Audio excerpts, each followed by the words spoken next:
اعوذ باللہ من الشیطان الرجیم بسم اللہ الرحمن الرحیم یا ایہا الناس انا خلقناکم من ذکر وانثی وجعلناکم شعوبا وقبائل لتعارفوا ان اکرمکم عند اللہ اتقاکم ان اللہ علیم خبیر۔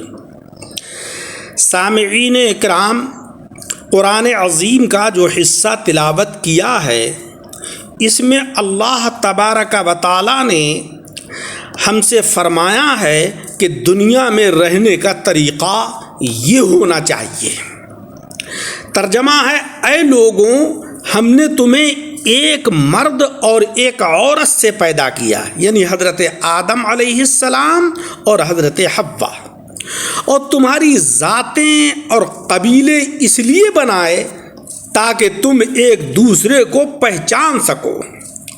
اللہ کے نزدیک سب سے قابل عزت وہی ہے کہ جو تم میں سے زیادہ پرہیزگار ہو۔ بلا شبہ اللہ سب کچھ جاننے والا اور باخبر ہے۔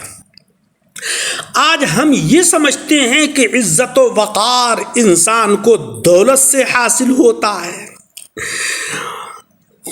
انسان کو شہرت دولت سے حاصل ہوتی ہے، جبکہ حقیقت یہ ہے کہ انسان وہی اللہ کے نزدیک باوقار اور باعزت ہے کہ جو سب سے زیادہ پرہیزگار ہوتا ہے، جو سب سے زیادہ شریعت مطہرہ کا پابند ہوتا ہے۔ پیارے نبی صلی اللہ علیہ وسلم نے فرمایا، اس شخص نے فلاح پائی، یعنی اس شخص نے کامیابی حاصل کی کہ جس نے اپنے رب کی اطاعت کر لی اور اسے باقدر ضرورت رزق عطا کیا گیا، اور اللہ نے جو اسے عطا کیا اس پر اس نے قناعت اختیار کی۔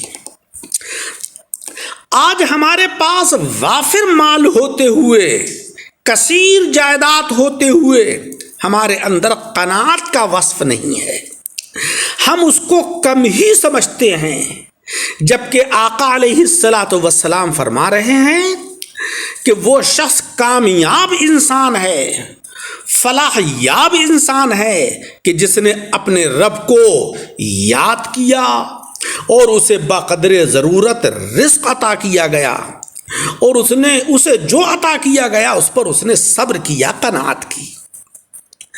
جملہ تو بہت چھوٹا ہے، بہت معمولی ہے، لیکن اس کی طاقت بہت زیادہ ہے، اور وہ جملہ یہ ہے کہ اللہ کی طرف آ جاؤ اس سے پہلے کہ اللہ تمہیں اپنی طرف کو بلائے۔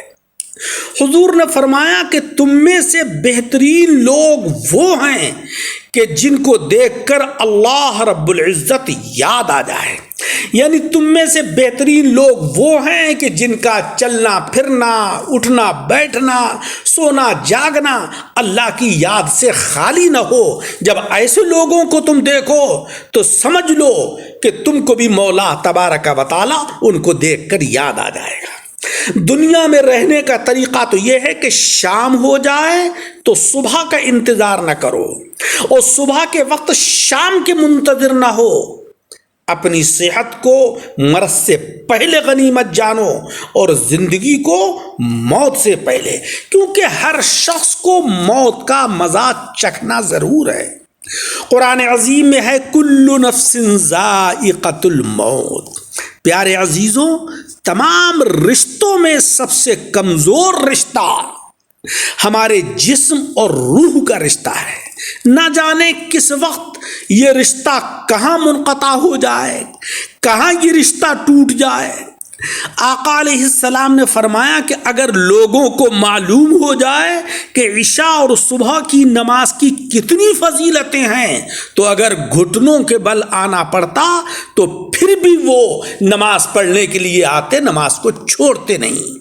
لیکن افسوس کہ آج ہم آدھی رات تک جاگتے رہتے ہیں اور عشاء کی نماز کو چھوڑ دیتے ہیں، صبح کو 10 بجے تک پڑے سوتے رہتے ہیں، فجر کی نماز کو چھوڑ دیتے ہیں۔ دنیا کی دولت تو اللہ انہیں بھی دیتا ہے جنہیں وہ پسند نہیں کرتا ہے، جبکہ دین کی دولت اللہ صرف انہیں دیتا ہے کہ جنہیں وہ محبوب رکھتا ہے، جو اس کے پسندیدہ بندے ہوتے ہیں۔ عزیزوں، جب آپ وصیت نامہ لکھنے بیٹھیں گے تو آپ کو پتہ چلے گا کہ واحد شخص کے جس کا آپ کے مال میں کوئی حصہ نہیں ہے، آپ کی جائیداد میں کوئی حصہ نہیں ہے، وہ آپ خود ہیں۔ اس لیے جتنا ہو سکے، جہاں تک بھی ممکن ہو، اپنی زندگی میں ہی آخرت کے لیے ذخیرہ کر لیجئے۔ آج ہر انسان یہ سمجھتا ہے کہ ہوشیاری اور چالاکی سے رزق فراہم ہوتا ہے۔ اگر رزق عقل اور چالاکیوں سے حاصل ہوتا تو جانور تو بھوکے مر جاتے۔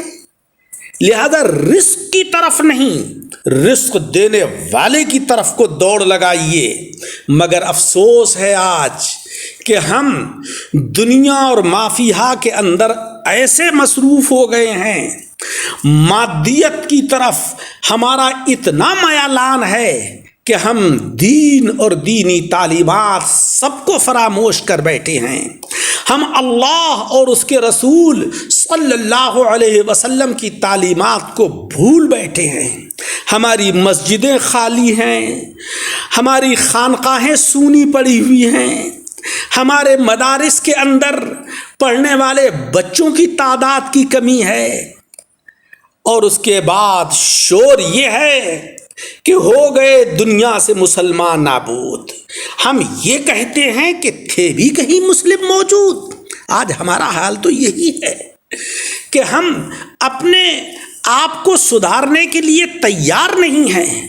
کاش کہ ہم اپنی اصلاح کر لیں اور شریعت مطہرہ کے مطابق زندگی گزاریں، صراط مستقیم کے اوپر قائم ہو جائیں، تو یقیناً مولا جل شانہ وعم نوالہ ہماری عظمت رفتہ کو واپس فرما دے گا۔